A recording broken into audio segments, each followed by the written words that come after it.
Hoje, com certeza não é o dia certo, o momento certo, a hora certa de gravar um vídeo pro YouTube, mas é o dia que eu tenho, a hora que eu tenho, o jeito que eu tenho.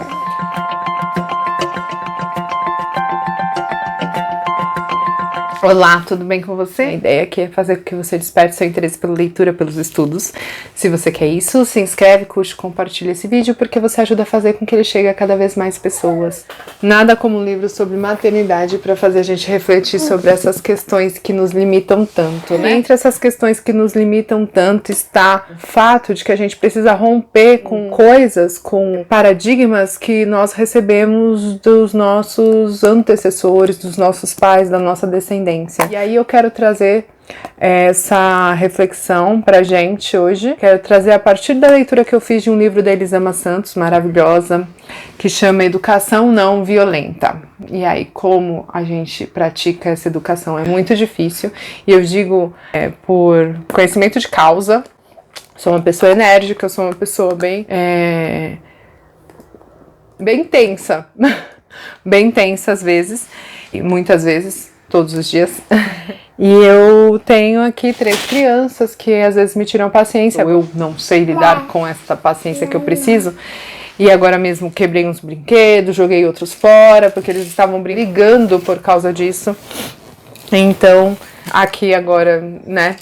Eles estavam gritando enquanto eu tentava gravar os vídeos, fazer alguma coisa, estudar e dar seguimento às coisas que eu acredito e que eu quero fazer. E muitas vezes a gente tem pessoas que nos auxiliam, mas nem sempre elas estão tão dispostas a fazer isso por nós e no momento que a gente precisa, enfim. Diante desse cenário, o que nós podemos dizer sobre essa educação não violenta que a Elisama Santos nos traz? O bebê vai continuar mamando. Elisama Santos, eu queria que ela fosse minha amiga pra gente conversar todos os dias. Esse livro, Educação Não Violenta, ele é uma preciosidade pro universo materno, e aí nessa obra a gente vai aprender a ser melhor, tentar ser melhor. Baseada na disciplina positiva e desse universo da criação com apego e de toda essa filosofia, a Elisama Santos ela vai nos dar ferramentas para estimular a nossa autoestima, a autonomia, a autodisciplina, a resiliência em nós, para que a gente consiga passar uma educação de qualidade para nossa criança. Quem que é essa mulher, né? Ela é uma educadora parental, super arretada, da personalidade forte, ela é muito verdadeira, ela cria uma conexão com mães como eu, que são também bem enérgicas, e ela nos ajuda a evoluir nesse processo de criação de filhos. Então, a partir dessa experiência, como profissional e como mãe, ela ensina as práticas da comunicação não violenta, que é chamado de CNV, que é da comunicação efetiva e consciente, e nos mostra como estabelecer esse relacionamento respeitoso, aberto e profundo com as nossas crianças e conosco, porque a gente esquece de se tratar com respeito.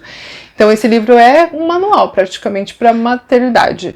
Ele não pretende ser uma receita de bolo, te mostrando ali todos os grandes segredos da maternidade consciente, não é isso, mas ele traz reflexões para cada uma das realidades existentes e ações que são adaptáveis para que a gente possa construir uma base de amor e empatia. Então a ideia central é um processo de desenvolvimento contínuo da criança de maneira positiva, por meio do apego, da compreensão, da empatia, da reflexão crítica, do despertar da consciência materna, de entender que talvez os gritos e as palmadas não sejam as melhores ferramentas para a gente criar nossos filhos de maneira não violenta e que eles não sejam violentos também. Então, você vai encontrar em cada capítulo ali um norte para isso. Eu li em audiolivro, que é narrado pela própria autora, então enquanto eu cozinhava, lavava uma louça, então não tem desculpa pra gente não ler. O capítulo 1, ele vai trazer um novo olhar sobre a educação, então ela nos convida a questionar a nossa rotina, nosso dia a dia, permite que a gente demonstre todo o nosso amor pelos nossos filhos, no dia a dia dos afazeres. Ela nos diz que nos falta inteligência emocional para lidar com as nossas limitações, isso é fato. Ela comeu o microfone. Ela diz que os nossos pais, as gerações passadas, fizeram o melhor que eles puderam com as ferramentas que eles tinham na época, mas que hoje nós temos outras ferramentas para olhar e para mudar de atitude. Não repetir os paradigmas que nós aprendemos os modelos aprendidos baseado em punições, críticas e ameaças, que é o que a gente reproduz e repete com os nossos filhos. O capítulo 2, ele fala pra gente olhar o sentimento dos nossos filhos. Então a gente muitas vezes não para pra pensar sobre isso, a gente não para pra ver que eles precisam da nossa ajuda também. Então tem adultos que não sabem controlar sentimentos, o que diremos das crianças, né? Então ela tá nos exortando ali para entender que as crianças sentem também, que precisam lidar com esses sentimentos, conectando esses sentimentos, ensinando a fazer com que eles entendam e comuniquem esses sentimentos de forma respeitosa, que foi algo que nós não aprendemos na nossa infância, na nossa geração, né? Capítulo 3, ele nutre a autenticidade, então aqui ela pede para olhar para os nossos filhos como seres únicos e autênticos, respeitando e nunca rotulando, nem positivo e nem negativamente, ou seja, a gente não tem que chamar uma criança de preguiçosa, ou aquele que é o super inteligente, ou compará-lo com outra criança, porque rotular é sempre limitar. No capítulo 4, ela diz que é uma preparação para a vida, então a ideia deve ser criar os nossos filhos para o mundo, independentes e sempre gratos pela vida que eles têm, estimulando a inteligência emocional, apresentando ferramentas para lidar com os próprios sentimentos. No capítulo 5, é muito além da obediência, muito mais do que obediência, o que nós precisamos é cooperação. Então, sermões chatos, cansativos, gritaria, afastam os nossos filhos, isso é verdade, a gente faz isso, mas afasta. Então, persistência, consciência, paciência são imprescindíveis se a gente quer que os nossos filhos cooperem. Ela nos exorta para ter um bom humor e diálogo, equalizar os interesses das relações familiares e tudo mais. No 6, ela fala pra gente abandonar as punições, que é super difícil, mas seria o ideal. Ela diz que talvez os castigos e bater não seja a melhor ferramenta.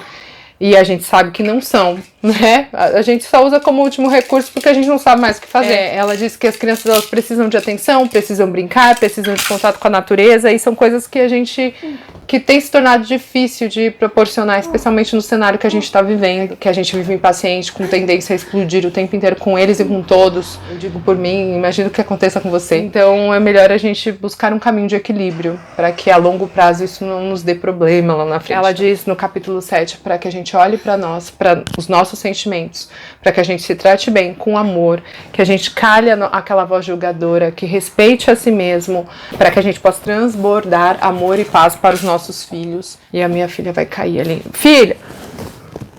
Peguei. Respeitar e amar a nossa história. Então, eu acho que essa é a maior mensagem. Então, a gente tem que se respeitar para poder respeitar o outro e respeitar os nossos filhos e criá-los da melhor maneira possível. E ela nos ajuda a encarar a educação dos nossos filhos sobre um prisma que é totalmente diferente daquele que tem sido difundido ao longo da nossa história. Então, leia esse livro, vai ser um divisor de águas na sua vida. Ele é maravilhoso. Mesmo agora não sendo o momento ideal, o momento perfeito para eu gravar esse vídeo, eu acho que essa mensagem precisava ser passada o quanto antes e precisava entrar no meu coração de novo, especialmente agora. Grande beijo pra você.